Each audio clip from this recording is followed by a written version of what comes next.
Hello students, how are you. I hope आप सभी लोग ठीक होंगे और स्टडी आप लोगों की चल रही होगी। आज हम लोग class 9 physics chapter 1 motion study करेंगे। मोशन में हम लोग इस चैप्टर में कई सारे टॉपिक्स हैं जिसका स्टडी करने वाले हैं। तो हेडिंग डालिए मोशन।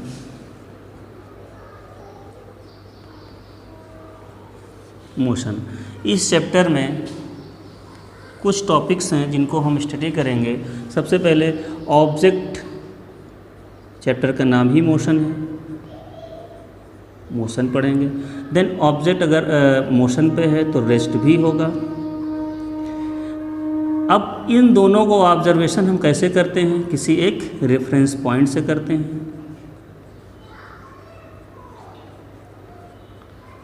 तो उस रेफरेंस पॉइंट के अकॉर्डिंग हम लोग पढ़ेंगे। देन इसमें आएगा आपका नेक्स्ट टॉपिक डिस्टेंस, उसके बाद डिस्प्लेसमेंट,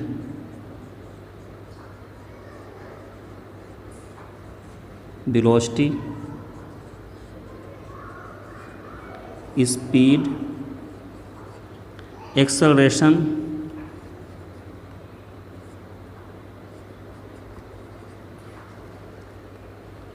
देन नेगेटिव एक्सेलरेशन। इसके बाद इस चैप्टर में आपको पढ़ना होगा equation of motion. Equation of motion means v is equal to U plus A T, S is equal to U T plus half A T square and V square is equal to U square plus 2as। तो इस topic में chapter number 1 motion पे हम लोगों को basically motion, rest and reference point, distance, displacement, velocity, speed, acceleration and negative acceleration and equation of motion, इतने topics हमको इसमें स्टडी करने हैं। विथ इसमें हमको एक चीज़ और करनी होगी, इसमें ग्राफिकल मेथड भी पढ़ने होंगे, जिसमें आपका आएगा distance time graph, dt graph जिसको बोलते हैं हम लोग, velocity time graph, vt graph होता है। तो dt ग्राफ और vt ग्राफ हम लोग इसकी स्टडी भी करेंगे इसमें, और ग्राफिकल मेथड से इक्वेशन ऑफ मोशन का प्रूवमेंट भी करने वाले हैं। तो आप लोग लेक्चर 1 बाय 1 देखते रहिए और इसमें सारी चीज़ें आपको मिलती रहेंगी। ओके, अब हम लोग स्टार्ट करते हैं। What is motion. First of all heading डाल लीजिए मोशन। मोशन क्या होता है उसके बारे में हम लोग स्टडी करेंगे। हाँ, तो फर्स्ट ऑफ ऑल हम लोग हेडिंग डालते हैं मोशन। मोशन होता क्या है। A body said to be in motion when its position changes continuously with respect to a stationary object taken as reference point. अब जब कोई बॉडी, यहाँ पे एक बॉडी होती है जो बॉडी मूव करती है with respect to any stationary point, stationary object मतलब कोई ऑब्जेक्ट जो रुका हुआ है। सपोज दैट हमारे पास इसको रिप्रेजेंट करने के लिए एक कोई स्टेशनरी ऑब्जेक्ट है,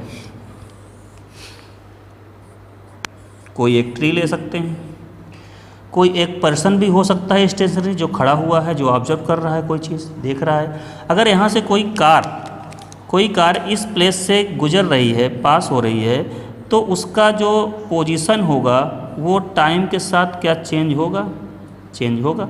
अगर इस डायरेक्शन में कोई कार जा रही है तो वो यहाँ से इस पोजीशन पे जब पहुँचती है तो उसका टाइम के साथ पोजीशन, प्लेस चेंज हो रहा है।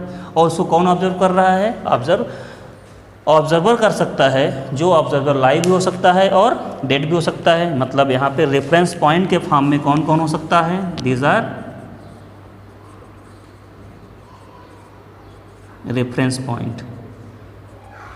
ये ऑब्जर्वर ट्री एक रेफरेंस पॉइंट है जिसके रिस्पेक्ट में ये ऑब्जेक्ट मूव कर रहा है one place to another place. तो हम यहाँ कह सकते हैं a body said to be in motion when its position changes continuously with respect to any stationary object taken as reference point. तो यहाँ पे जो स्टेशनरी ऑब्जेक्ट है उसको हम क्या लेते हैं, रेफरेंस पॉइंट के जैसे ट्रीट करते हैं। रेफरेंस पॉइंट होता है। तो आपका सेकेंड एक जो हेडिंग है यहाँ पे व्हाट इज़ रेफरेंस पॉइंट, वो भी यहाँ पे कवर हो रहा है। आप समझ सकते हैं स्टेशनरी ऑब्जेक्ट क्या होता है। Those object which are stable at any place and observe the motion of the any vehicles, any persons, any bicycles, etc. as so on. Okay, now अब हम लोग पढ़ेंगे व्हाट इज़ रेस्ट। रेस्ट क्या होता है? अगर ऑब्जेक्ट मोशन पे है तो उसके बाद ऑब्जेक्ट रेस्ट पे भी होता होगा। इसका मतलब रेस्ट क्या होता है, इसकी डिफिनीशन ये हो सकती है, when the position of the object does not change with respect to time. Time के साथ अगर किसी ऑब्जेक्ट की पोजीशन चेंज नहीं होती है तो वो ऑब्जेक्ट कहाँ पे होगा? रेस्ट पे हो सकता है। इसमें लिख लेते हैं, आप लोग हेडिंग लिखिए rest.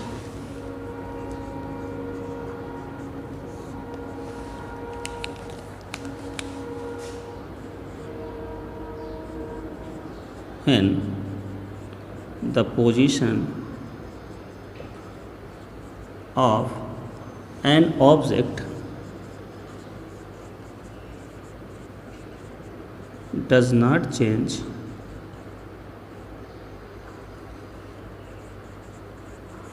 changes with respect to time, with respect to time। यहाँ पे आप एक चीज़ और लिख सकते हैं, with respect to any stationary object, तो वो ज़्यादा बेस्ट होगा।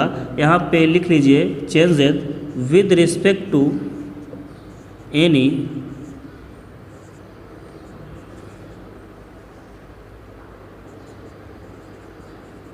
स्टेशनरी ऑब्जेक्ट टेकन एज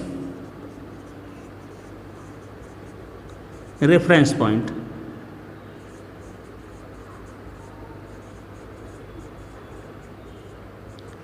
बस दोनों डिफिनीशन लगभग सेम जैसे हैं। यहाँ पे क्या है? When the position of an object does not change with respect to any stationary object taken as reference point, that is called rest, rest of the object. Okay, reference point आप समझ ही गए हैं। अब हम लोग आएंगे next topic, distance.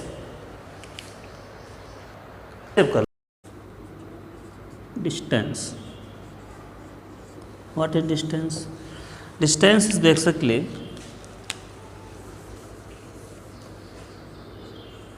an actual path covered by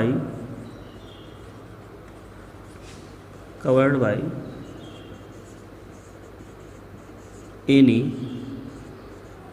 moving object is called distance। actual path covered by any moving object is called distance। मतलब ये हुआ कि यहाँ पे अगर कोई ऑब्जेक्ट है, वो डिस्टेंस, जितनी डिस्टेंस वो एक्चुअली जितनी डिस्टेंस कवर कर रहा है वो उसका क्या होता है? डिस्टेंस होता है। डिस्टेंस बोले तो अगर आप घर से, आप स्टूडेंट हैं, आप घर से स्कूल जाते हैं तो आपने जितनी डिस्टेंस कवर किया अपने घर से स्कूल जाने में, वो आपके द्वारा चली गई क्या है? डिस्टेंस है। अगर आपने फिर से स्कूल से अपने घर आ रहे हैं तो आपके द्वारा चली गई जो डिस्टेंस होगी वो जस्ट डबल हो जाएगी। कब डबल होगी? ये भी एक लॉजिक है। यहाँ पे अगर आपका ये स्कूल है यहाँ पे और यहाँ पे होम है और आपका ये होम है, आप अपने होम से सपोज दैट इस रूट से ऐसे आ रहे हैं तो आपने पहले 1 मीटर, देन 100 मीटर, देन फिर से 1 मीटर, तो आपके द्वारा जो चली गई डिस्टेंस होगी वो कितना होगा? 1 + 100 + 1, that is 1 + 100 + 1, that is 102 metre. But आप अगर इसी रूट से फिर से अपने हाउस या घर जा रहे हैं सेम रूट से, तो आपके द्वारा जो चली गई डिस्टेंस होगी वो जस्ट 2 टाइम्स हो जाएगी। 102 × 2 मीन्स 204 मीटर। लेकिन आप रिटर्न होते समय आप दूसरे रूट से जा रहे हैं तो उस केस में जस्ट डबल नहीं होगी, वो जो डिस्टेंस होगी वो डिस्टेंस प्लस पहले वाली डिस्टेंस दोनों को ऐड करेंगे, वो टोटल डिस्टेंस आने जाने की डिस्टेंस होगी। ओके, तो इसमें कंफ्यूज मत होइएगा, क्योंकि जब आप सेम रूट को फॉलो करते हैं तभी डिस्टेंस डबल होती है। अगर आपने रूट चेंज कर दिया है तो डिस्टेंस डबल नहीं होगी। ओके, नाउ हम लोग पढ़ेंगे डिस्प्लेसमेंट। अच्छा, इसकी एक यूनिट है, डिस्टेंस की यूनिट क्या होती है? हम लोग इसमें डिस्टेंस की यूनिट पढ़ेंगे। डिस्टेंस की यूनिट अगर देखा जाए तो यूनिट आप लोग सबसे मोस्टली हम लोग यूज करते हैं किलोमीटर, जो इस चैप्टर में बार बार आएगा, और एक होती है मीटर। ठीक है, 1 किलोमीटर इक्वल्स टू क्या होता है, 1000 मीटर होता है। तो आपको ये चीज़ याद रखनी है, क्योंकि अभी जब डेरिवेशन न्यूमेरिकल वगैरह हम लोग करेंगे तो वहाँ पे ये सारी चीज़ें यूज़ में आएंगी। एंड 1 मीटर इक्वल्स टू क्या होता है, 100 सेंटीमीटर। तो ये सारी चीज़ें थोड़ा सा नोट कर लीजिएगा। ओके, अब हम लोग आएंगे व्हाट इज़ डिस्प्लेसमेंट। डिस्प्लेसमेंट क्या होता है? तो डिस्प्लेसमेंट क्या होता है, डिस्प्लेसमेंट मतलब एक वस्तु, एक ऑब्जेक्ट जब किसी प्लेस से दूसरे प्लेस पे शिफ्ट होता है, एक प्लेस से दूसरे प्लेस पे शिफ्ट होता है, तो उसके जो डिस्प्लेस होने की टोटल डिस्टेंस होती है, शॉर्टेस्ट डिस्टेंस होती है, उससे क्या कहलाता है, डिस्प्लेसमेंट कहलाता है। तो फाइनली डिस्प्लेसमेंट होता क्या है, डिस्प्लेसमेंट इज, हेडिंग लगाते हैं, डी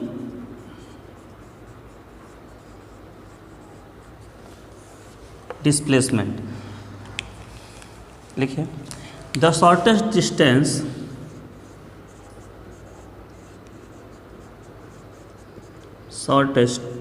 डिस्टेंस बिटवीन 2 पॉइंट्स। अब 2 पॉइंट्स में क्या हो सकता है, initial point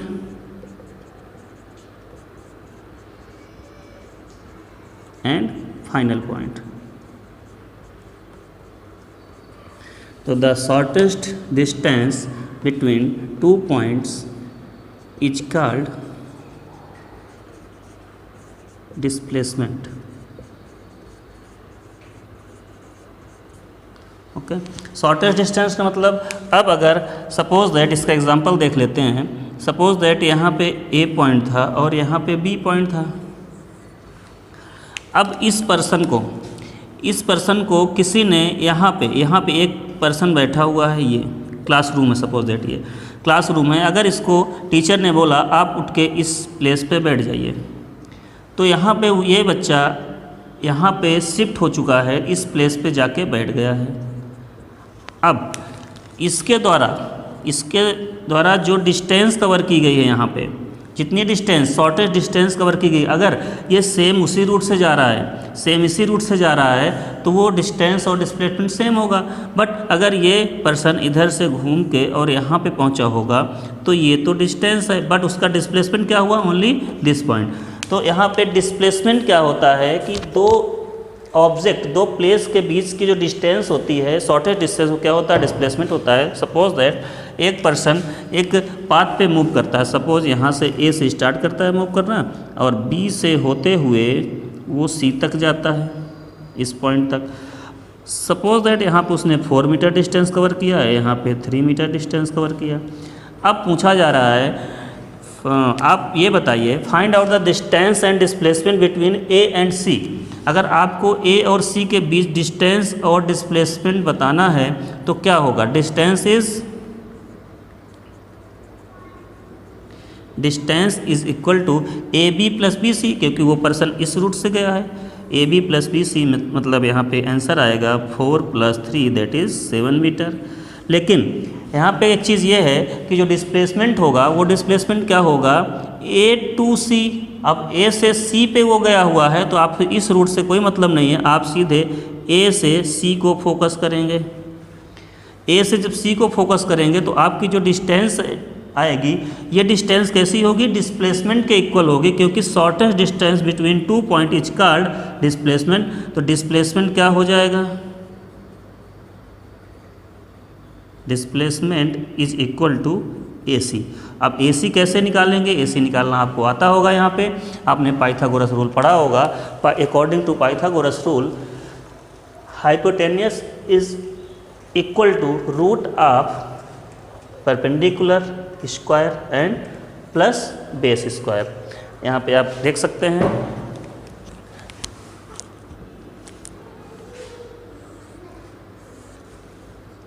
A B C, this is 4 metre, this is 3 metre. आपको AC की वैल्यू निकालनी है, क्योंकि डिस्प्लेसमेंट यहाँ पे क्या है, AC है। AC square equals to AB square plus BC square.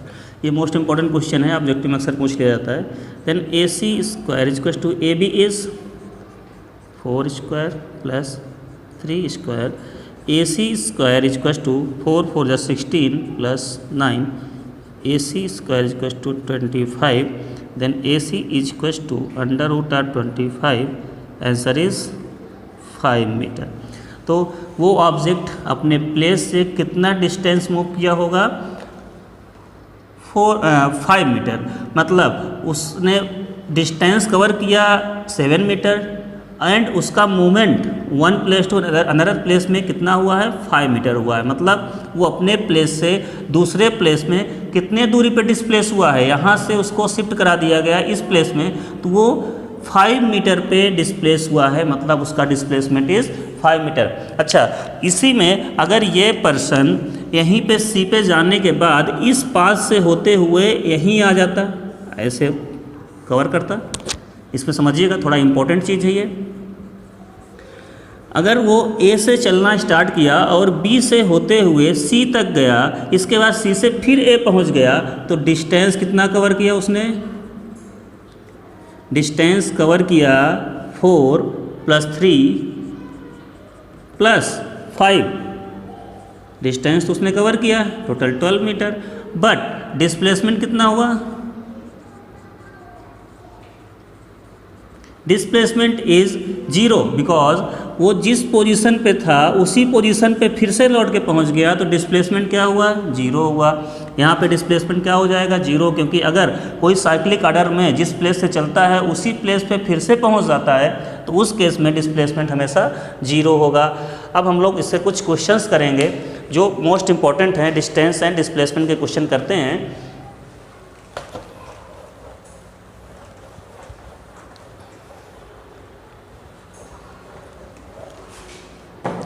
First of all एक क्वेश्चन है, इसके कई सारे क्वेश्चन आ सकते हैं। सबसे पहले आप समझ लीजिए टाइप्स क्या क्या आ सकती हैं। एक रेक्टेंगल का क्वेश्चन आ सकता है, आपको स्क्वायर फॉर्म में क्वेश्चन दे सकता है, स्क्वायर फॉर्म में, एंड एक ट्रेंगल का भी क्वेश्चन पूछ सकता है, और एक सर्कुलर क्वेश्चन भी पूछ सकता है।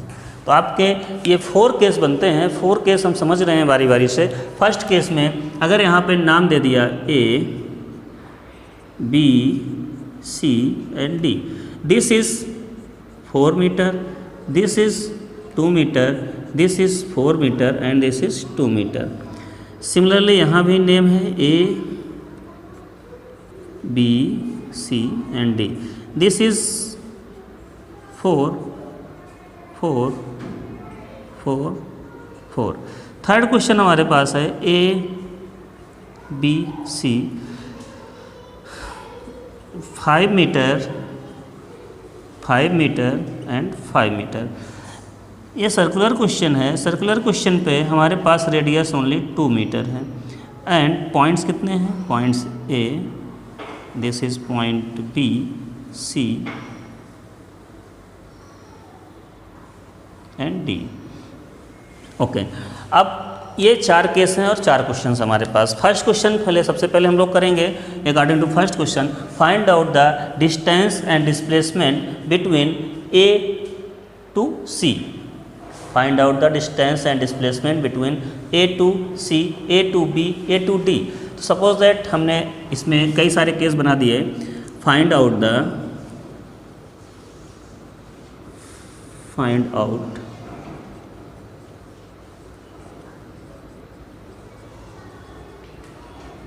the distance and displacement between A to B, A to C and A to D। अच्छा, कुछ बच्चे कंफ्यूज हो जाते हैं अगर यहाँ पे ऐसा लिख दिया जाए A to B, तो ठीक है एक ही लाइन है, बट कभी ऐसा A to C के लिए A to B लिख दिया गया और B to सी लिख दिया गया। तो इसमें कंफ्यूज नहीं होना है, आपको इनिशियल पोजीशन क्या है, बी है, और फाइनल क्या है, सी है। आपको ए से सी ही जाना है, बस ये रूट बताया गया है कि आपको बी के अलॉन्ग जाना है, ए से बी जाना है, देन सी जाना है। यहाँ पे क्योंकि ये भी हो सकता था कि ए डी सी भी हो सकता था रूट, तो ए से सी जाने के लिए आपके पास 2 डायरेक्शंस थी, ए बी सी जाइए या ए डी सी मूव करिए। तो यहाँ पे उसने डायरेक्शन बताया आपको, ए से बी देन बी से सी। तो आपको इनिशियल और फाइनल देखना है, देन आंसर पुट करना है।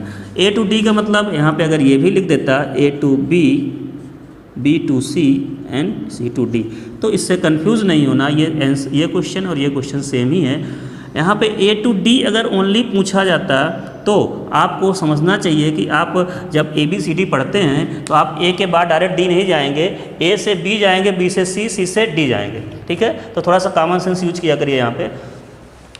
ओके, तो first case A to B, B to C and A to C. ठीक है, तो फर्स्ट केस हम सॉल्व करते हैं। फर्स्ट केस में क्या है, यहाँ पे ए टू बी क्वेश्चन देखिए, A to B, A to B जाने में वो पर्सन ए टू बी अगर मूव करता है तो डिस्टेंस कितना कवर करना पड़ेगा, एंड डिस्प्लेसमेंट।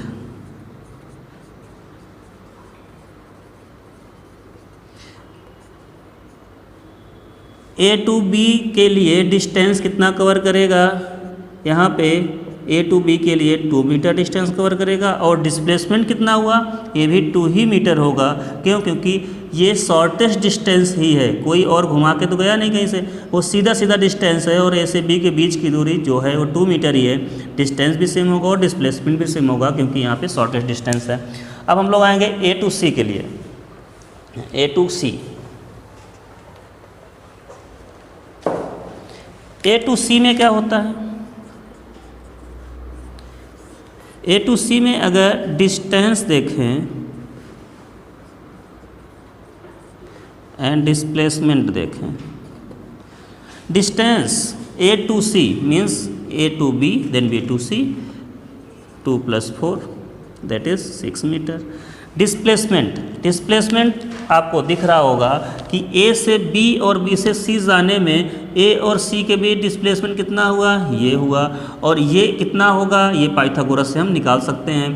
आपको ये नहीं करना है कि आपको ये और ये ऐड कर देना है। यहाँ पे फाइनली क्या है, ए से आपको सी को देखना है। सपोज दैट यहाँ पे आइज़ है आपकी, अब आप सी को देखेंगे, जब सी को टारगेट करेंगे तो आप इसी स्ट्रेट लाइन में देखेंगे, तो यही होगा क्या, displacement of object A to C. A to C के लिए हमारे पास यहाँ एक ट्रायंगल फाइंड आउट होगा। ट्रायंगल को देखते हैं, ये होगा A B and C. A B C में ये वैल्यू 2 है, यहाँ पे 4 है, तो आप ए सी निकाल सकते हैं। ए सी इक्वल्स टू क्या हो सकता है, A C square equals to A B square plus B C square. A C square equals to A B square is 2, 2 2 ज़ा 4 and B C square is 4, 4 4 ज़ा 16, 4 4 ज़ा 16। Then A C square is equals to 20, A C is equals to √20। Then A C is equals to आप लिख सकते हैं यहाँ पे 2√5, आपको अंडर रूट निकालना आता होगा। ए सी इक्वल्स टू 2√5, यहाँ पे 4 × 5 होगा, 4 का रूट निकालेंगे 2 आ जाएगा और √5 रह जाएगा मीटर। तो ये डिस्प्लेसमेंट किसका हुआ, यहाँ पे आपका आंसर आ चुका है 2√5। ये वैल्यू होगी displacement between A and C. Now हम लोग लास्ट केस देखेंगे। लास्ट केस में आपको बहुत सिंपल है, A to B, B to C and C to D. Distance कितना कवर किया, इसीलिए रूट दिया गया है 2 + 4 + 2। मतलब इस केस में, लास्ट केस में ए टू डी में अगर देखें तो यहाँ पे डिस्टेंस कितना होगा, distance equals to 2 + 4 + 2 that is 2 + 4 + 2 that is कितना होगा यहाँ पे 8 मीटर। अब डिस्प्लेसमेंट की बात आती है, तो हमने बताया था कि आपकी आइज़ है, यहाँ पे आँख है, आप यहाँ से डी को देखिए तो क्या दिख रहा है, शॉर्टेस्ट डिस्टेंस यही तो दिख रही है। ठीक है, शॉर्टेस्ट डिस्टेंस यही दिख रही है डी को देखने पे, और कोई शॉर्टेस्ट डिस्टेंस नहीं हो सकती है। तो यहाँ पे कितना होगा, डिस्प्लेसमेंट इज 4 मीटर। ठीक है, फाइनली अब हम लोग सेकेंड क्वेश्चन करेंगे। सेकेंड क्वेश्चन पे यही लॉजिक अप्लाई करिएगा, इसी में बता दे रहे हैं। सेकेंड क्वेश्चन पे आप अप्लाई करेंगे, अगर ए से बी की बात कर रहा है तो डिस्टेंस होगा 4 मीटर, क्योंकि ये डिस्टेंस और इस डिस्टेंस, इस पॉइंट के बीच की डिस्टेंस कितनी है 4 मीटर। डिस्प्लेसमेंट भी 4 मीटर ही होगा क्योंकि शॉर्टेस्ट डिस्टेंस है। अगर यहाँ पे ए टू सी की बात करता है तो ए टू सी के लिए आपको डिस्टेंस होगा 8 मीटर, 4 + 4। डिस्प्लेसमेंट कितना होगा, डिस्प्लेसमेंट होगा under root of 4 square plus 4 square, that is under root of कितना होगा, यहाँ पे अगर 4 कॉमन ले लेंगे तो 4 स्क्वायर कॉमन ले लीजिए, 1 + 1 आ जाएगा। तो ऐसा सॉल्व करिए इसको। 4 स्क्वायर अंदर रूट में है तो 4√2 के आंसर आ सकता है, हो जाएगा 4√2। तो इस सॉल्व मैथमेटिक्स पोर्शन सॉल्व कर सकते हैं। A2 अगर D की बात करता है तो 4 + 4 + 4 दैट इज़ कितना हो गया यहाँ पे 4 + 4 12 हो जाएगा। तो A2D में distance 12 metre and displacement 4 metre. तो ये भी समझ में आ गया होगा।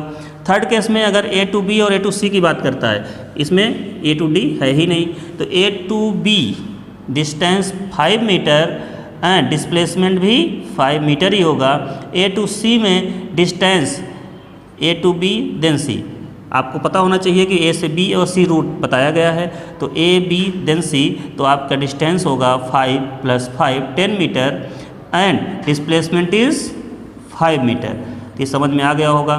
लास्ट केस, इसको हमने क्या था, एक सर्किल था, सर्किल के जो रेडियस थी R 2 metre. This is point A, point B, point C and point D।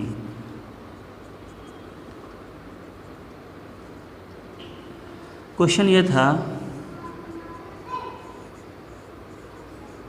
Find out distance and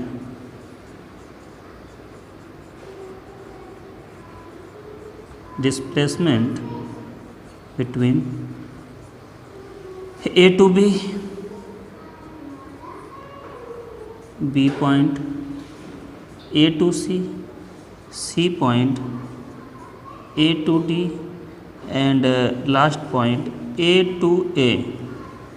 ये क्वेश्चन है, मोस्ट इम्पोर्टेंट क्वेश्चन है।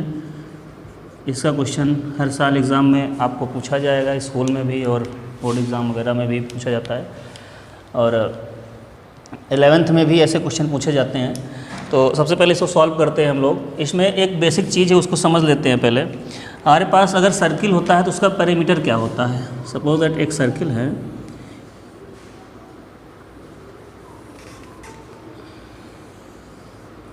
कोई एक सर्किल है जिसका रेडियस R है, तो इस रेडियस R है, अगर बोला जाए इस होल रेडियस का जो सर्किल है इसका पेरीमीटर कितना होगा, तो पेरीमीटर कितना होगा यहाँ पे 2πr होगा। और जो पेरीमीटर होता है वही इसका टोटल डिस्टेंस होता है। अगर एक कोई ग्राउंड है, सर्कुलर ग्राउंड है, तो सर्कुलर ग्राउंड का जो आउटर डिस्टेंस होगी, ये डिस्टेंस होगी, वो कितना होगा 2πr होगा। तो यहाँ पे पेरीमीटर का सेंस, यहाँ पे हम सिंपली ये सरकमफ्रेंस की बात कर रहे हैं। सरकमफ्रेंस कितना होगा 2πr होगा। ओके, अब सरकमफ्रेंस अगर 2πr होल सर्किल का है, 2πr होल सर्किल का है, तो हाफ सर्किल का कितना सरकमफ्रेंस होगा, हाफ सर्किल का सरकमफ्रेंस πr होगा, क्योंकि 2πr/2 = πr, ये हाफ सर्किल है। क्वार्टर सर्किल का कितना होगा, क्वार्टर सर्किल का πr/2 होगा। मतलब यहाँ से इस पॉइंट से इस पॉइंट का डिस्टेंस। सपोज दैट एक सर्किल इस तरह कुछ हो, इसका कितना टोटल डिस्टेंस होगा, ये हो जाएगा 3πr/2। तो ये बेसिक चीज़ें हैं जो आपको पता होनी चाहिए। इन्हीं के थ्रू हम ये क्वेश्चन को सॉल्व करेंगे। तो सबसे पहले यहाँ पे आप थोड़ा समझ लीजिए, इस क्वेश्चन में होल सर्किल का सरकमफ्रेंस 2πr है, हाफ सर्किल का πr है एंड क्वार्टर सर्किल का πr/2 है। अब इस केस में आपके कितने क्वार्टर हैं, 1 2 3 क्वार्टर हैं, तो 3πr/2। इसमें कितने हैं, 2 क्वार्टर हैं, तो πr/2 + πr/2 that is πr। इसमें कितने हैं, इसमें 4 क्वार्टर हैं, तो πr/2 pi R by to और पाई आर बाई टू, 4 टाइम्स आप पाई आर बाई टू को ऐड करेंगे तो आंसर इज 2 पाई आर आएगा। तो कहने का मतलब आपको यहाँ पे समझ में आ रहा होगा कि एक क्वार्टर का वैल्यू कितना होता है, पाई आर बाई टू होता है। तो हमको बस इसी को समझना है, उसी के अकॉर्डिंग हम क्वेश्चन कर लेंगे अपना। यहाँ पे एक क्वार्टर अगर है तो उसका वैल्यू कितना होता है, 1 पाई आर बाई टू होता है। अब इसको यूज करके हम इस क्वेश्चन पे देखते हैं। अगर सबसे पहले फर्स्ट टॉपिक, फर्स्ट क्या है case, A to B. A to B, A to B के लिए अगर देखें यहाँ पे डिस्टेंस निकालना है। सबसे पहले डिस्टेंस निकालेंगे।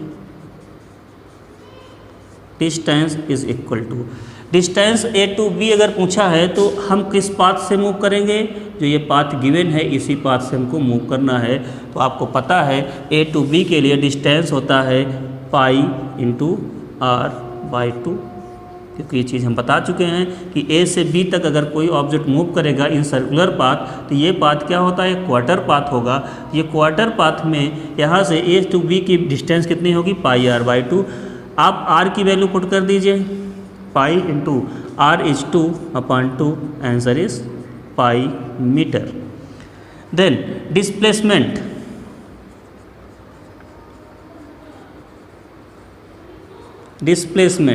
डिस्प्लेसमेंट देखने के लिए अगर आप ए से बी को डिस्प्लेस्ड कर रहे हैं, देख रहे हैं, तो आपको एक चीज़ हमने फिर से बताया था कि आप ए से सीधा बी को देखिए, सीधा स्ट्रेट देखिए। स्ट्रेट देखने में क्या आएगा, ऐसा कुछ स्ट्रक्चर आएगा।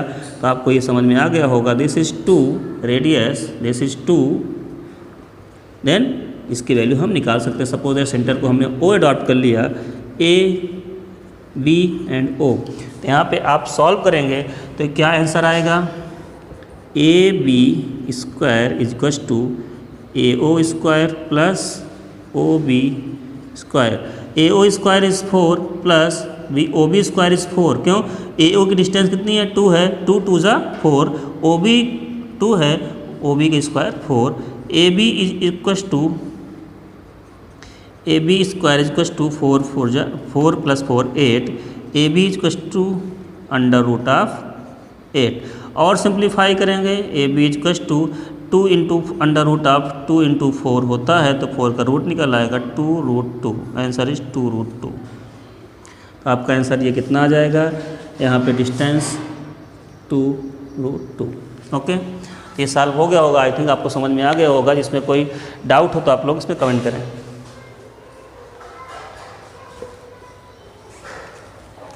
ठीक है, अब इसका सेकंड केस करते हैं। सेकंड केस में क्या है, सेकंड केस में है find out the distance and displacement between A to C. अच्छा, सबसे पहले क्वेश्चन पे कुछ बच्चे कंफ्यूज हो जाते हैं, ए टू सी लिखा था और उनके एग्ज़ाम में आ गया ए बी सी। तो इसका वही मीनिंग है, ए टू सी का मतलब इसमें केवल ये बताया गया है कि ऑब्जेक्ट ए से बी जा रहा है और बी से सी जा रहा है, मतलब एक रूट बताया गया है, बस और कुछ नहीं है। आपको फाइनली इनिशियल पॉइंट और फाइनल पॉइंट देखना है। तो यहाँ पे बताइए, यहाँ पे क्या है, ए टू सी। अब ए टू सी में अगर डिस्टेंस की बात करें, डिस्टेंस की बात करते हैं तो यहाँ पे आपको हमने बता रखा है, अगर ए टू बी जाता है तो कितनी डिस्टेंस कवर करता है, पाई आर बाई टू, और बी टू सी जाता है तब भी पाई आर बाई टू। एक सेगमेंट, एक क्वार्टर का कितना है, पाई आर बाई टू। तो यहाँ पे 2 क्वार्टर सरफेस बन रहे हैं, 2 पाई आर बाई टू। और आपको पहले से पता है कि हाफ सर्किल का जो सरकमफ्रेंस होता है वो पाई आर होता है। आंसर आ जाएगा आपका पाई इंटू आर की वैल्यू 2 है, आंसर इज 2 पाई। ठीक है, तो आप यहाँ से डिस्टेंस एंड डिस्प्लेसमेंट का ये टॉपिक क्लियर कर सकते हैं। अब इसके बाद आप ए टू सी के लिए डिस्प्लेसमेंट कितना होगा, डिस्प्लेसमेंट बताइए। तो डिस्प्लेसमेंट निकालते हैं, डिस्प्लेसमेंट कितना होगा,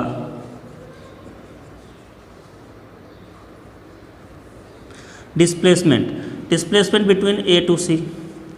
अब आप क्या करेंगे, ए से सीधा सी को देखिए।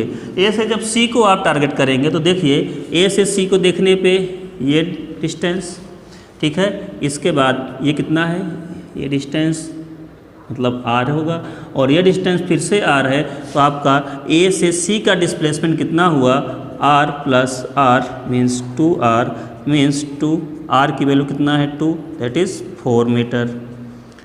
अब आपको यहाँ पे ए से सी से को देखने के लिए कोई शॉर्टेस्ट पाथ और हो सकता है क्या? नहीं हो सकता है, क्योंकि अगर आप ए से सी को टारगेट करते हैं तो डिस्टेंस या डिस्प्लेसमेंट जो भी होगा, डिस्टेंस तो ये होगा और डिस्प्लेसमेंट ये होगा। ठीक है, next case A to D, इसको देख लीजिए आप लोग।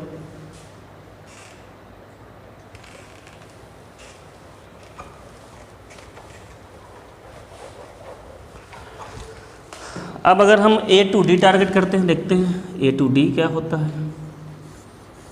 ए टू डी में डिस्टेंस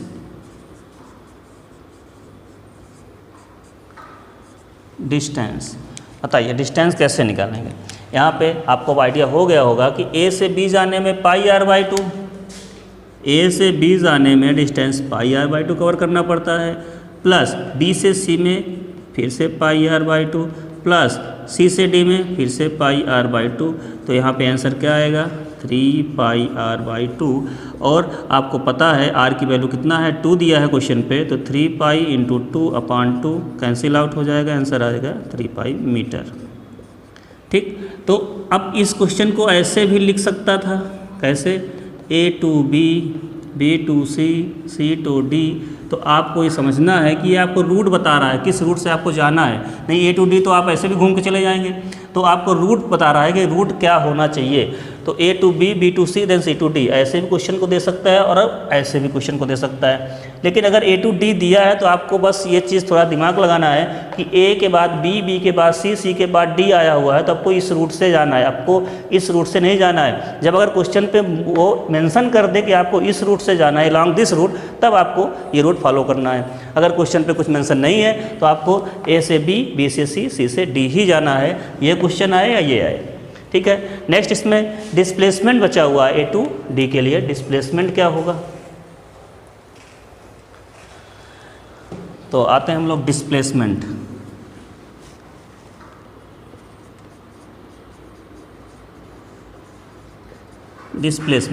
अब देखिए यहाँ पे ध्यान से, अगर आपने ए से डी मूव किया है तो ए से डी का डिस्प्लेसमेंट देखना है, तो आप ए से सीधा डी को देखिए।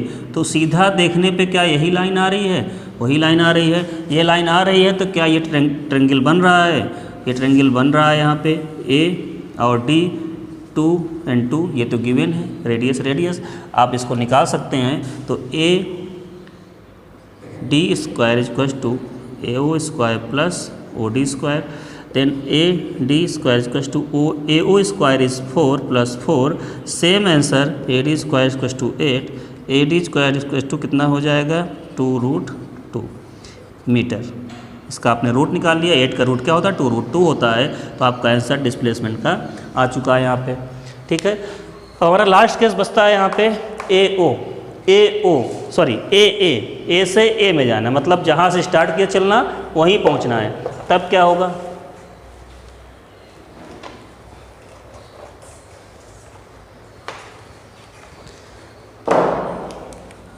अब यहाँ पे कोई ऑब्जेक्ट अगर ए से स्टार्ट करता है चलना तो ए पे ही पहुँचता है, इसका मतलब कितना डिस्टेंस कवर किया होगा?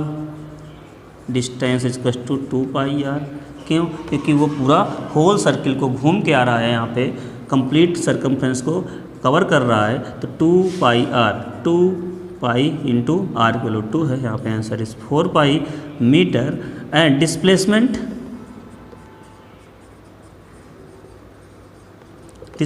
इक्वल्स टू, अगर आप ए से स्टार्ट किए चलना और ए पे ही घूम के आ गए तो डिस्प्लेसमेंट 0। आपको समझ में आ गया होगा कि डिस्प्लेसमेंट तभी होगा जब अपने प्लेस से आप डिस्प्लेस होंगे। अगर अपने प्लेस पे आप उसी प्लेस से चले और उसी प्लेस पे फिर से आ गए तो डिस्प्लेसमेंट इज़ 0। आप स्कूल गए और स्कूल जाने के बाद अपने घर फिर से आ गए तो डिस्प्लेसमेंट 0 होता है। तो हमेशा ये लॉजिक होता है कि डिस्प्लेसमेंट के लिए पोजीशन चेंज होना बहुत ज़रूरी होता है। अगर पोजीशन चेंज नहीं हो रही है तो डिस्प्लेसमेंट 0 होगा वहाँ पे। ठीक है, अब हम लोग